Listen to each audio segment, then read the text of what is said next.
Hello everybody, my name is Jim Garrity. Some years ago I used to brew beer at home and I want to have another go at doing that. Now in those old days I used to brew in our old kitchen and I had a little hidey hole where I used to put my fermentation bin. Now when we changed the kitchens and we built the new kitchen, there isn't a little hidey hole anymore, so I haven't got anywhere to put my 5-gallon, that's 23 litre fermentation bin to make the beer.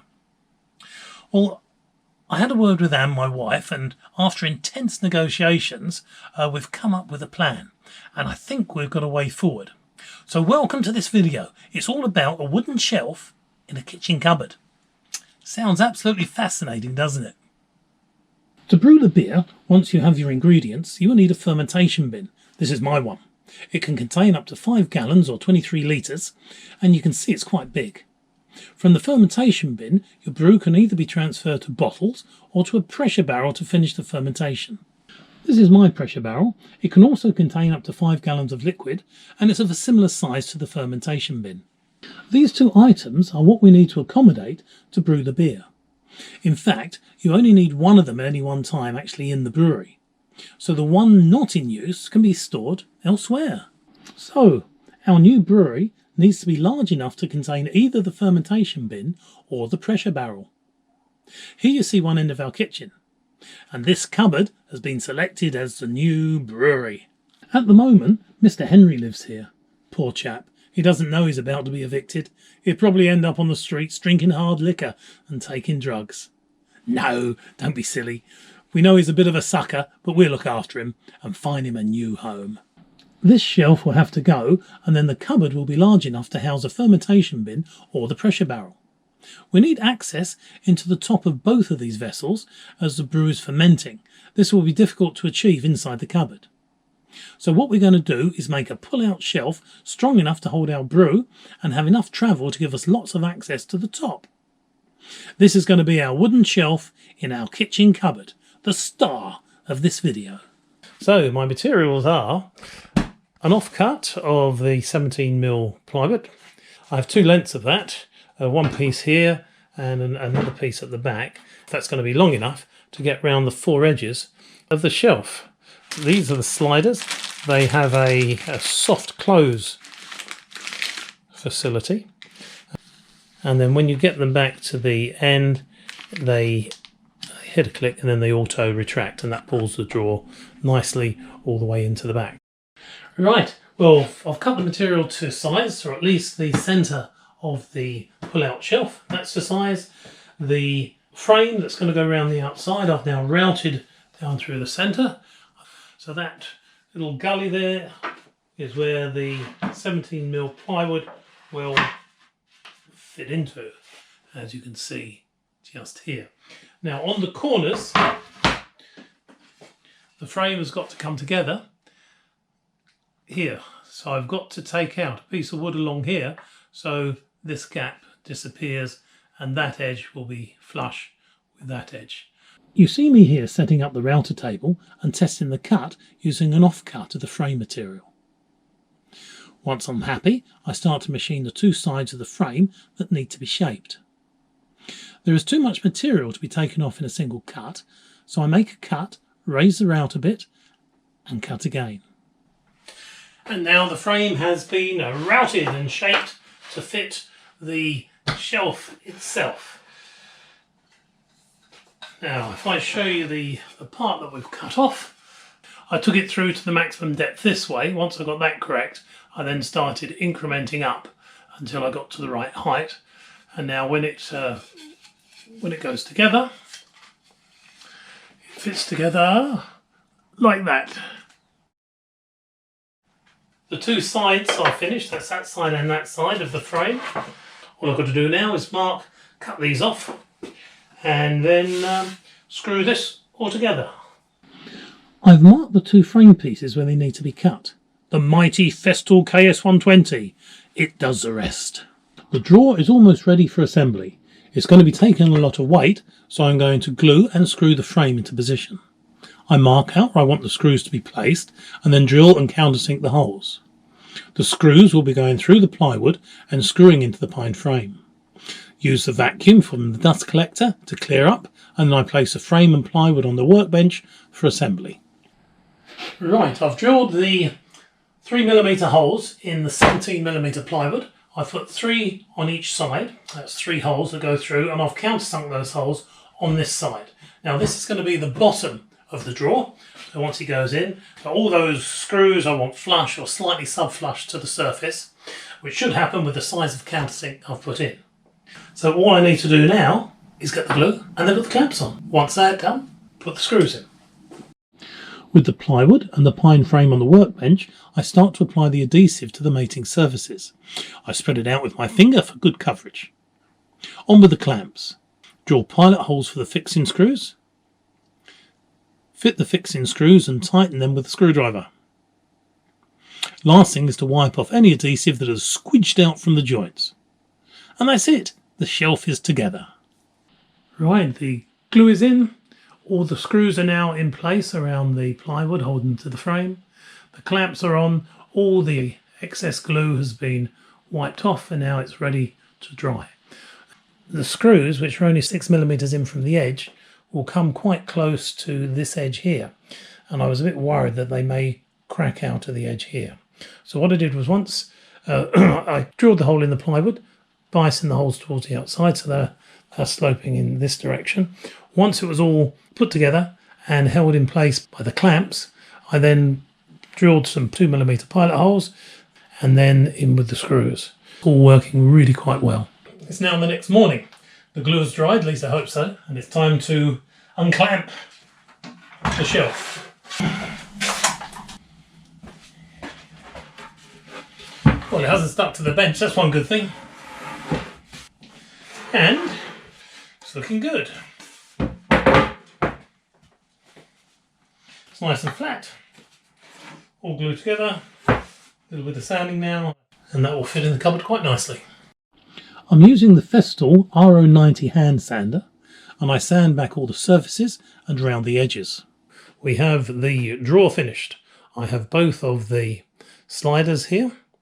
The inner slider I have degreased. When you get these sliders, because they are full of ball bearings and they want them to run nicely, they are greased quite well. So there's a lot of lubricant in there. Because there's a lot of lubricant, you've got to be careful not to get any sawdust in them, because it will bind up as you start to use the drawer, and you don't want to start degreasing it all and then re-greasing. So I poured the centre part of the slider out so I could take measurements from that, and that's to go on the drawer itself. This I've kept very clean. So once I assemble it all, I may put a little bit more lubricant on this once I get it back together. Now, we need to know the height of the cupboard. Now remember that on here we've got lots of measurements. So you'll see that the fermentation bin is 395 tall and the pressure barrel is 450 tall. So if we've got a gap between the drawer and the top of the cupboard of 500, then that should let everything in, and we can use the space under the cupboard, under the drawer as a cupboard and keep bits and pieces in there. So I scratched my head. This shows the outside of the slider. We have the drawer here. We've got the hinges to take into account. So I've done all the calculations and found that the bottom of the outside slider needs to be 131.5mm from the bottom face of the cupboard. So if I make a shim 131.5mm high, I can slot that in and then attach the outside of the sliders to the inside of the cupboards on the left and the right.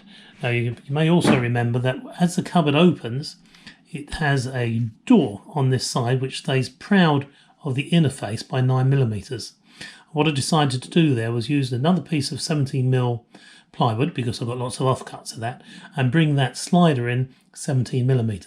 That way there's no way the drawer as you pull it out is going to bind against the open door. And as it happens, I pulled a piece out of the scrap bin, and that's cut. In fact, it was already that width, and which is 45mm, which is quite handy. So the slider will go onto there, and then that will go on the right hand side of the cupboard as we look at it. the left-hand side of the cupboard, the slider will go straight onto the wall. The inners need to get attached to the drawer, and they will be attached to the drawer 8.5mm up from the bottom, which is shown just here.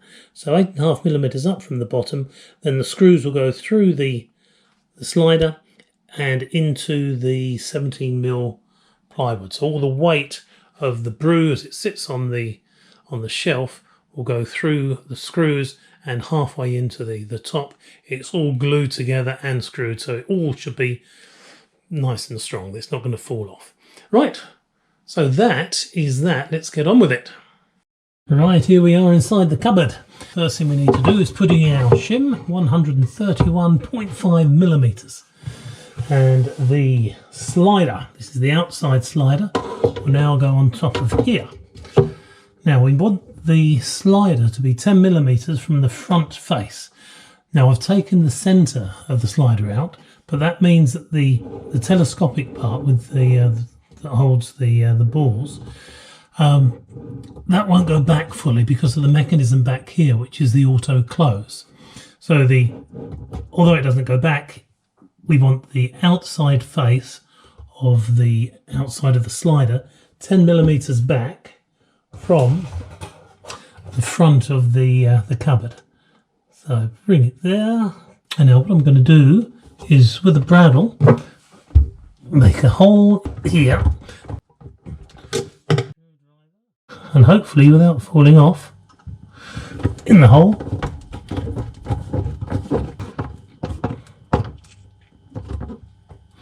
So it screws up, so we're at the right height we hope, and we're 10mm from the face.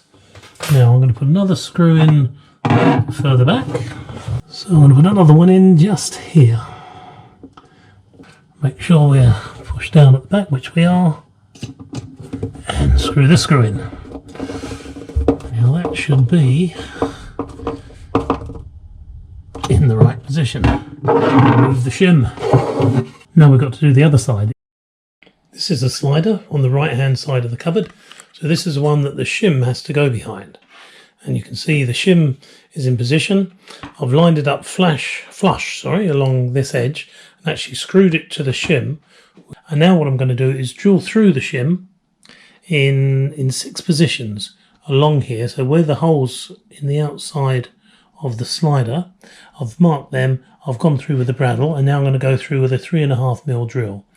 And then the 3.5 screws that I use will go through the outside of the slider, through the shim, which is 17mm thick, and then into the wall of the carcass of the cupboard. Anyway, I'm going to drill the holes and then take it back into the kitchen, into the cupboard. I've now drilled the shim. I put the screws back in, excuse me, before I did the drilling, just to make sure I didn't drill the wrong holes.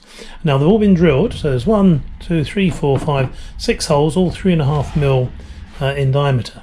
Now this shim is going to go against the outside wall of the carcass. Now where I've drilled through, there's little burrs come up on here, which I'm going to take away with a countersink. Now if you countersink this side, it's a good idea, because as the screws go through, we should be holding this onto the carcass of the cupboard. As that bites into the cupboard, that cupboard surface starts to rise slightly. So if you screw this in and put it tight, you've then got a piece of carcass which has swollen up because of the screws gone in, and that tends to keep this away from being home against the side. So if you countersink this side, then when you screw it up, the wood that does ooze away from the surface has got somewhere to go, and this will go hard up against the surface of the cupboard then. Right, we're back in the cupboard again. Let's put our shim in place. So there's the shim and our slider. Now, I've marked, because the slider is now on the spacer, the 17mm spacer, I've actually drawn a line across the top which shows the forward edge of the slider. Now that forward edge needs to be 10mm back from here. So I can now measure the distance, which is just there. I've actually put a little mark there so I know what we're doing. So that is the correct position just there. Now, my bradawl won't fit through the holes to make a hole in the side. So what I'm going to do, I've put the screw in here already, the first screw, and I'm going to mark its position by screwing hard into it like that, and then taking the slider off the wall. And now that's given me a little dot there, which I can open up with the bradawl. Now, as to the thickness of the walls, these are about 16 millimeters thick. 18 millimeters thick. They grew. 18 millimeters thick. So the carcass of the cupboard is 18 millimeters. But on this face here, I've got a decor panel, which is another 18. Now, the 3.5 screws, in fact, I buy them from Screwfix, they have a 3.5 30 and then a 3.5 40. What I'd like is a 3.5 35, but they don't. So I'm going to go for the longer screw. So use 3.5s by 40. Now that gives me, once the screw is in place, just screw this one in. I've got 20 millimeters sticking out. Now you can see that 10 millimeters going into this, I feel like isn't enough. So I'm going to go in with the 20 mil, which is too much, but that's on the safe side.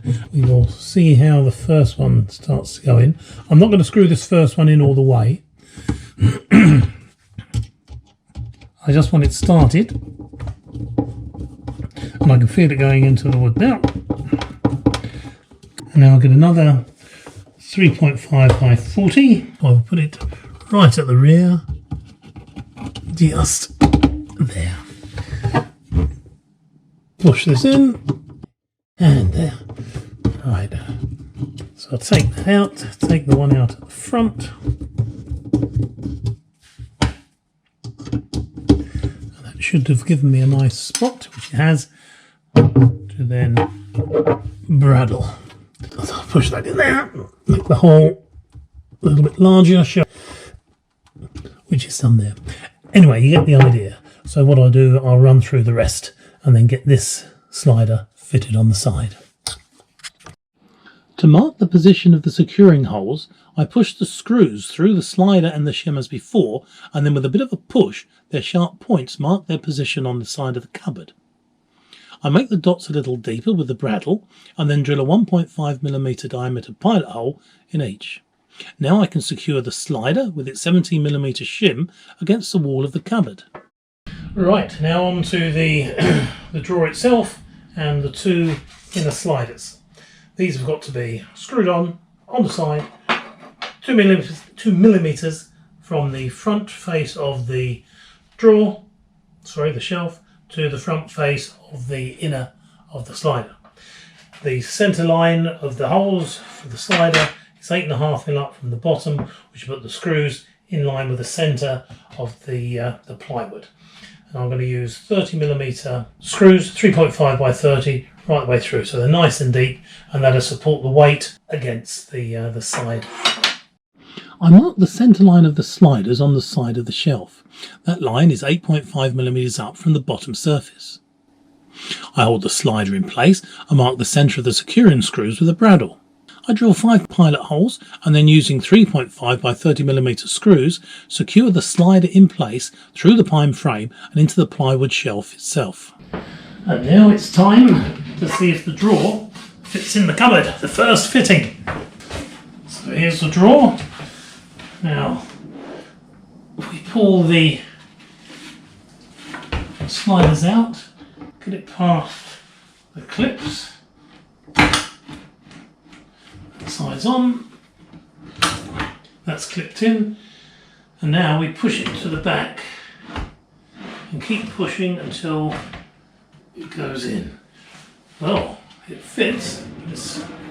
You know, when I worked this all out, I worked it out with a shim in here, so if any of the sizes got messed up, I could either take the shim out or make the shim larger.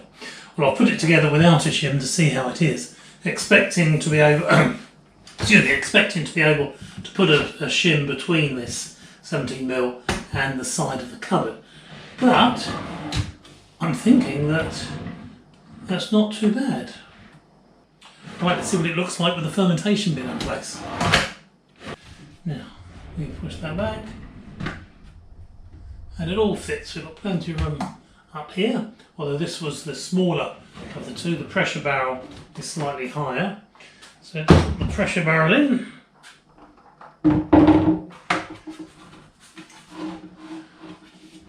And again, plenty of room between the top of the pressure barrel and the roof of the top of the cupboard.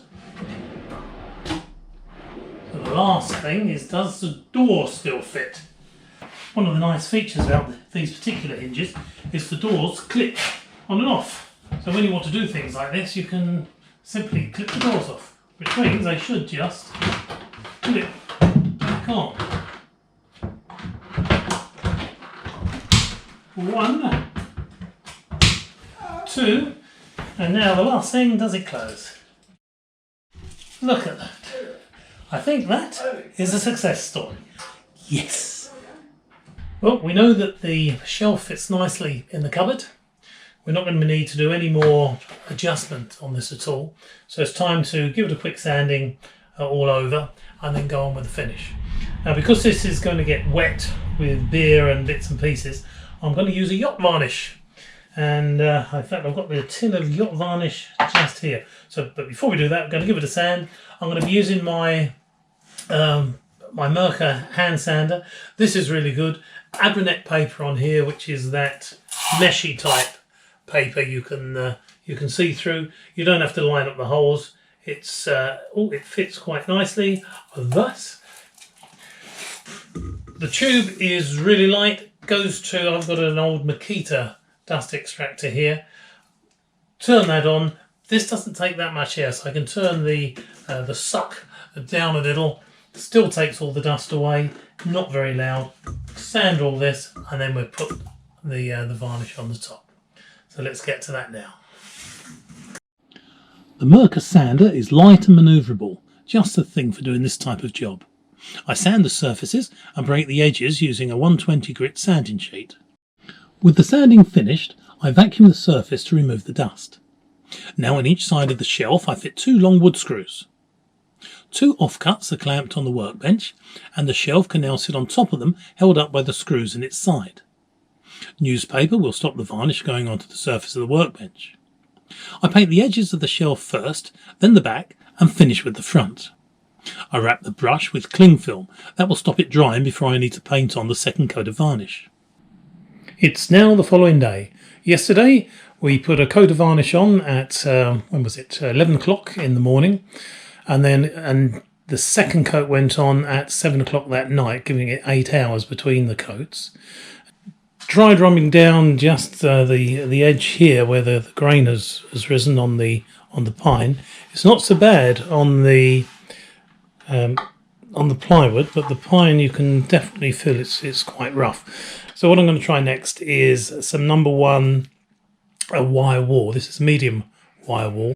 So the plan is to go over all of the wood with the wire wall, and once that's finished, I'm happy with it, then a rag with a little bit of white spirit, go over all the surface, get rid of the dust. Once that's dry, then paint on the last coat of varnish, and hopefully that will be it.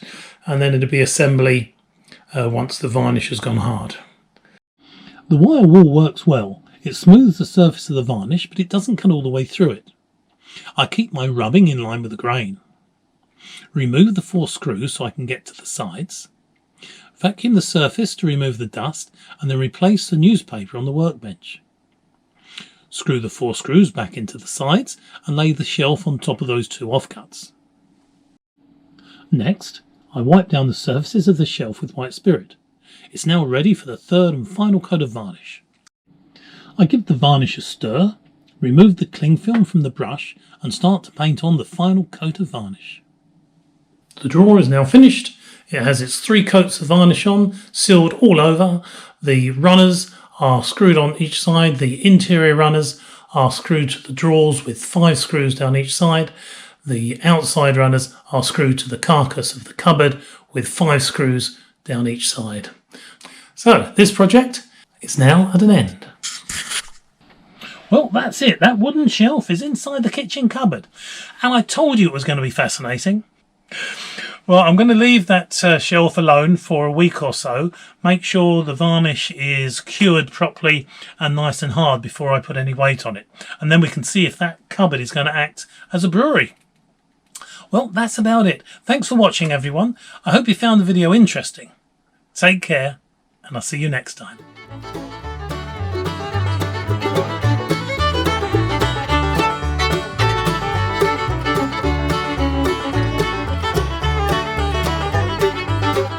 Could you do something like this? Of course you can.